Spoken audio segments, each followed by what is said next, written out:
Welcome back everybody to Warhammer Exalted, the channel where we teach you to become a better Total War Warhammer 3 player. In today's video we're going to be talking about economy.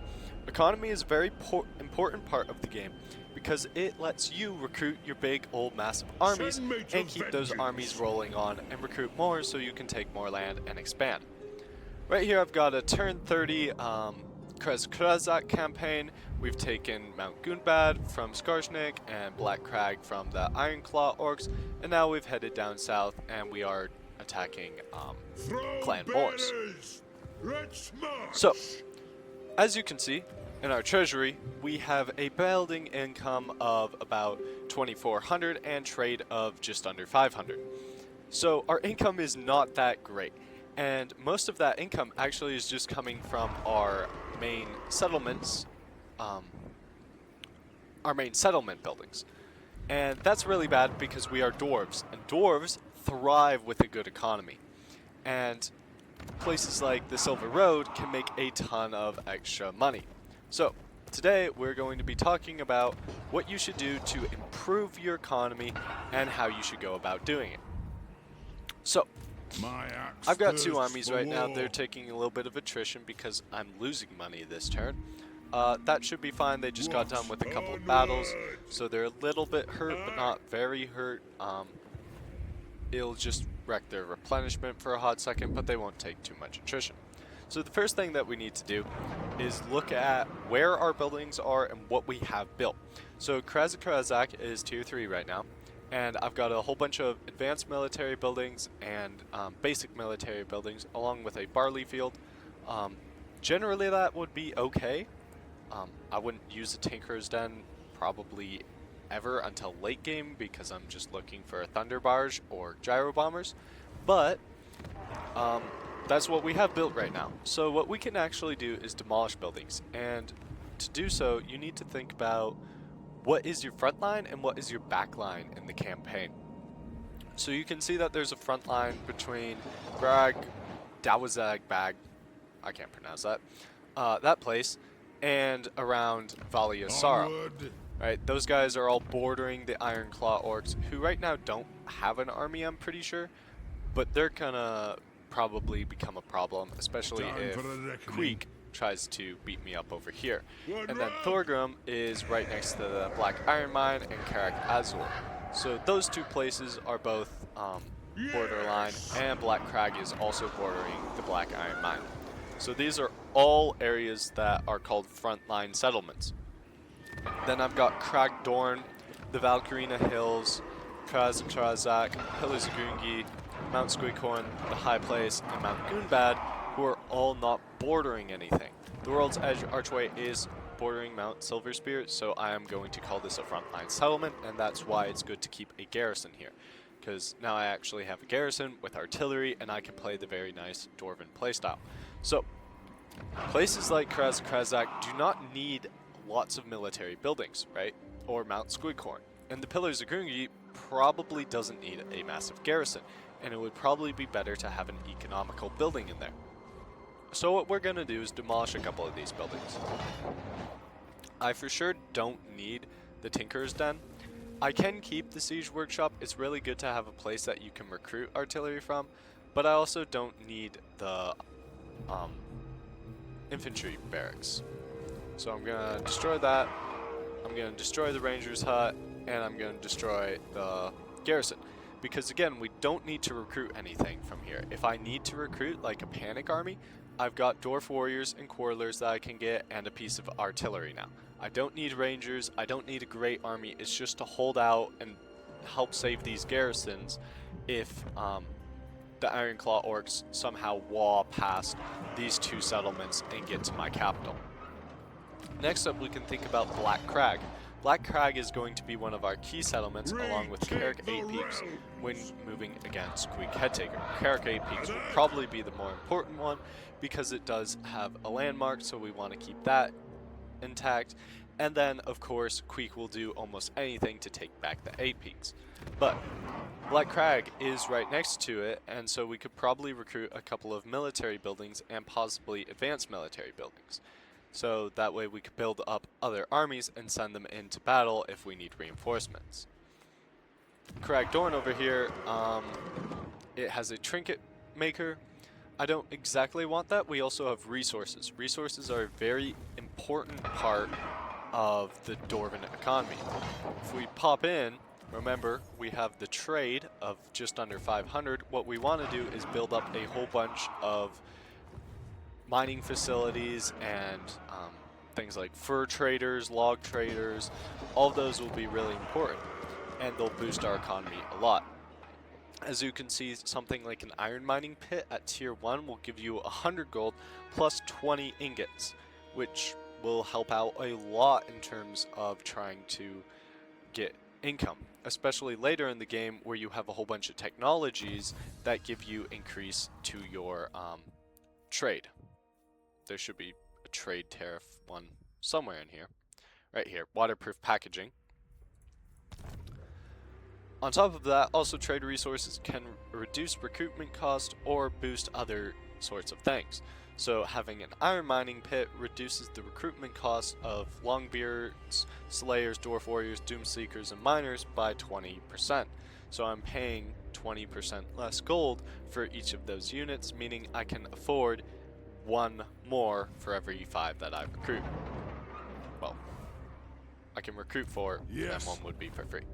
So we're going to end this turn, and because we've done all the demolishing that we need, the Carrick 8 Peaks has its fancy little pastures. Valerie's Sorrow has a sparring chamber, which is good, just in case I need to recruit a couple of units.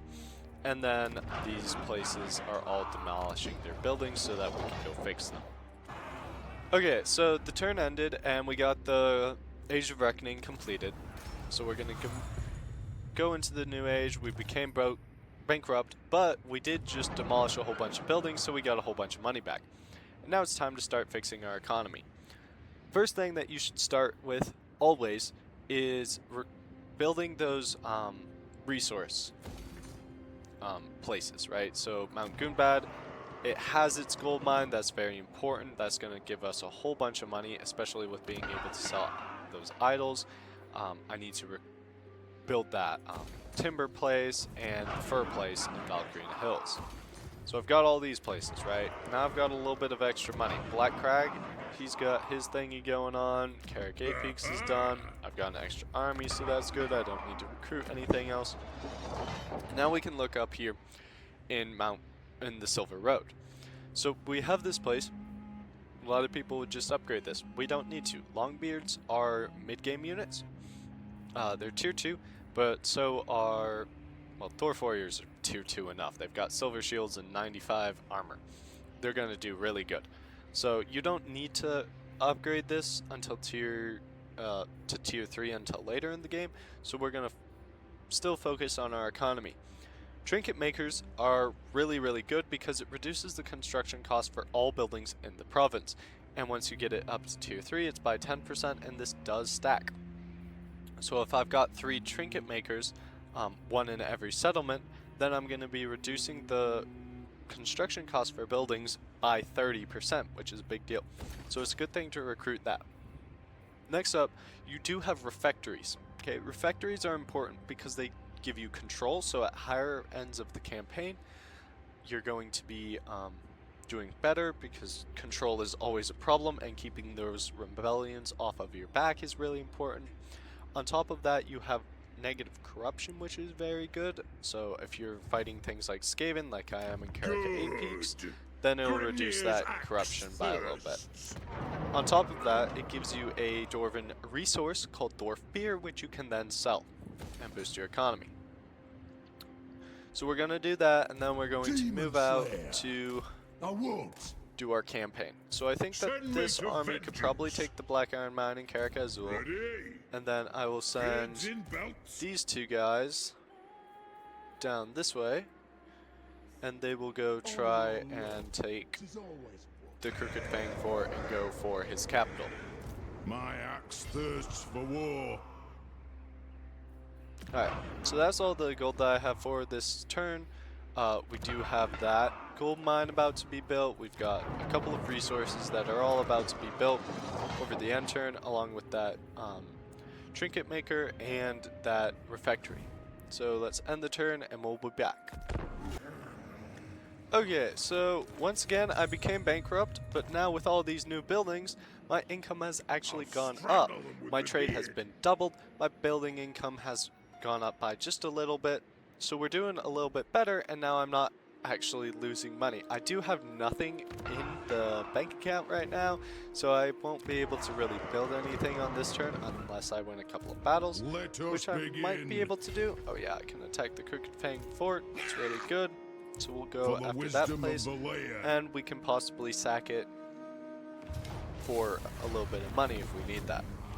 The sack value is 300, so I'm not going to take it. Time for a reckoning. Well, I'm not going to take the sack value. Oh, I got no money off of that. It's tragic. But we will get the replenishment from sitting in here, which is very, very good. Okay, so I should go after the black iron mine first, because it has iron as a resource. Very important to look at that. And salt is a less valuable resource, at least for most people. Okay, next thing you can think of is, oh, well, diplomacy is a thing. Diplomacy is very big for dwarves. You can see that I've got a couple of trade agreements going on right now, but we can probably sign some more. Western Provinces is importing a whole bunch of things.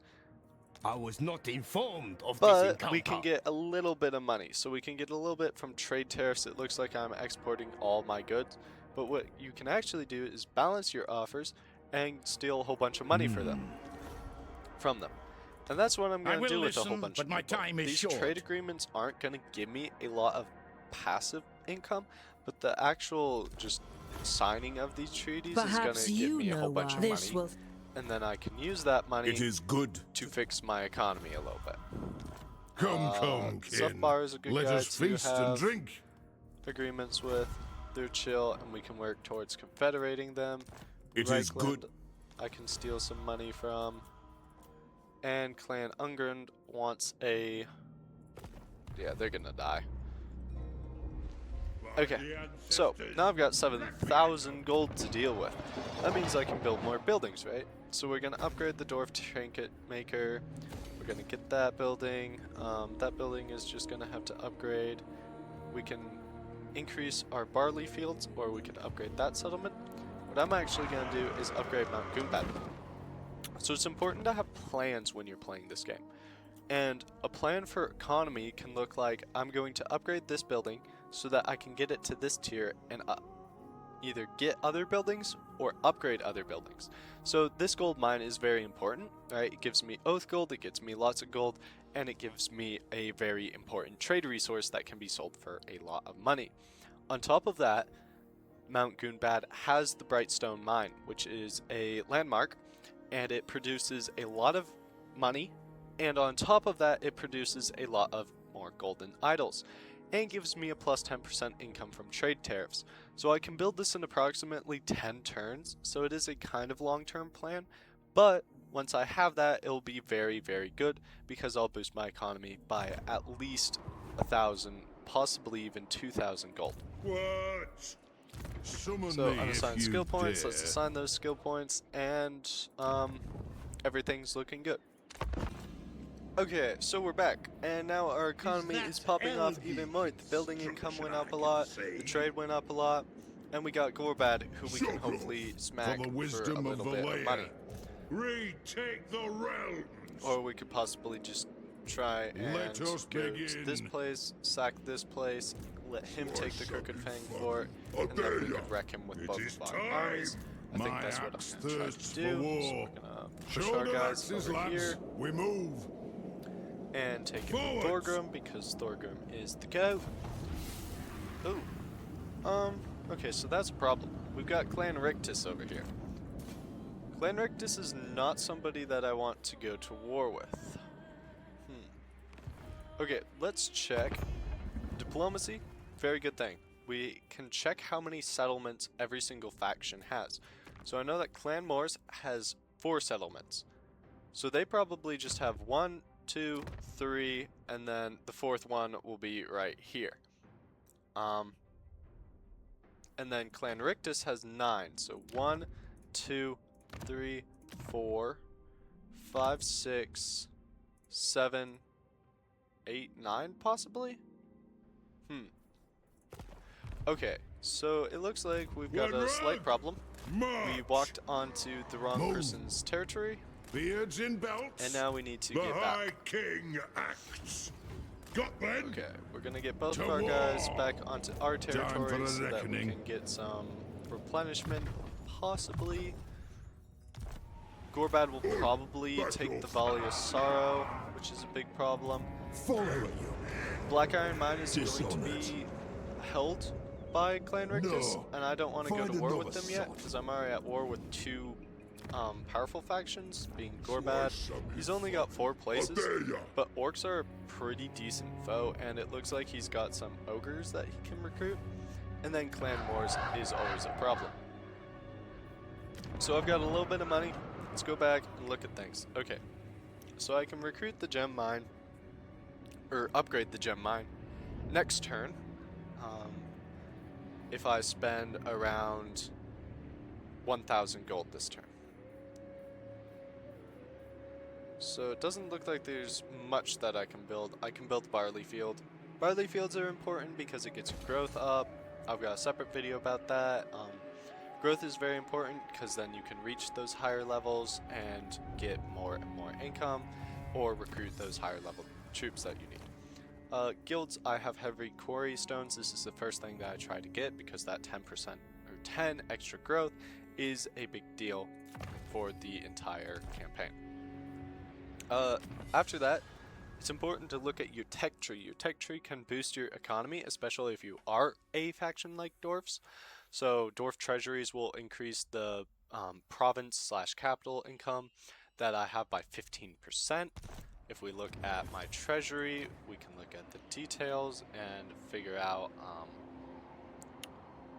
what all of our income is being from buildings and specifically our keeps.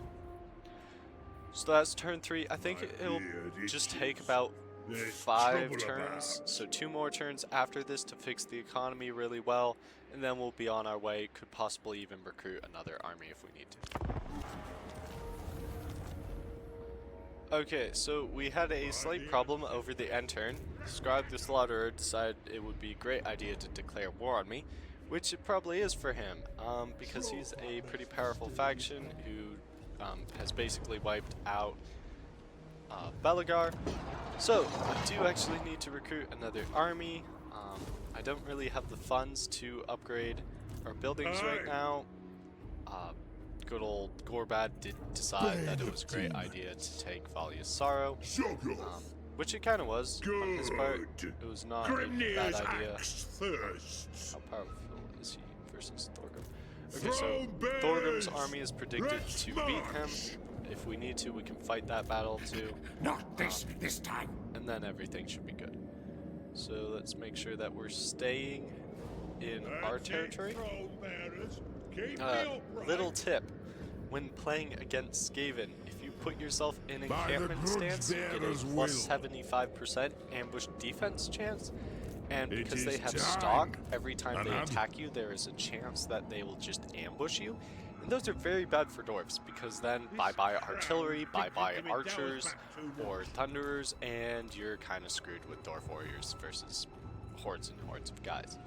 So, a little bit of money remaining. I'm going to recruit a lord. I've got this guy. They don't spread corruption. I'm actually going to go with this one, because that could possibly help out for the recruiting. Alright, what do I got in my garrison? I've got a lot of melee, it looks like, but not a ton of ranged. Oh boy. I can only get 2 units this turn. That's pretty... Okay, so Scrag went and sacked this settlement over here, and then good old Ironclaw orcs decided that they would come attack Thorgrim, and Thorgrim beat them up. Retake So, the realm. we're going to put Thorgrim into march stance and try and get him over to Scrag as fast as possible, because he needs to go beat that guy up. And then this guy can go retake this settlement and possibly either go attack the Ironclaw orcs. That way they just cease to be a problem. Or we could possibly go back Leave it to and me. help fight these guys. The council Because, is oh yeah, disappointed. they got a whole bunch of armies over here now that aren't necessarily bad. No. Like Blame storm you, vermin, you. rattling guns, and a lot of plague claws. Quick says Queek's no. Queek's army is probably not that Foolish bad. thing. No. Okay, so what do we got? We don't have enough movement to get there, so let's go Forwards. try and save the Crooked For Fang the Fort wisdom from of this the army. layer. There will probably be Send another me one to because it is vengeance. Skaven. But now I've got a Summon little me bit of if money, you dare. so I can recruit a couple more units and hopefully stave off Scrag. It looks like he's deterred right now, which is very good. Grimnir's axe thirsts. Supper. Okay, now I do have a little bit of money, which means I can upgrade things. So I can upgrade this gold shaft, and I don't think... The axe Oh, I thirsts can upgrade for this war. gem mine. So we're doing pretty good now. We've got a little bit of an economy bag. We've got a couple of problems with Scrag. We've got problems with Creek coming back and trying to hit us hard again. But it looks like the Ironclaw orcs have ceased to be a problem for a second. So I just need to deal with Scrag and his one army and then stave off Creek for a while before Throthy gets down here. And we should be good for the rest of the campaign. So our economy at the start of this little demonstration was not that great. We had a building income of about 2,000 and a trade income of just less than 500. So we've increased our total income by about 1,600 throughout the campaign, Time for and reckoning. actually started to recruit another army while doing so. So doing pretty good. Remember your plan with Mount Goonbad. We're going to upgrade that settlement and get the Brightstone mine. That'll help out your economy very well. And remember to recruit these, I keep saying recruit, build these resource buildings because they mean a lot to your economy, and make sure not to lose those settlements. It possibly might have been a good idea to build a garrison building in the Valkyrina Hills or Drazwag. I can't say that, guys. I'm sorry. But it wasn't my frontline settlements that I had enough money to do. I wanted to just build settlement or build economy buildings so that I could actually have money in this campaign. Lower the throne. That's it for today, need to everybody. Thank you stretch for watching my this legs. video, and I hope you learned something.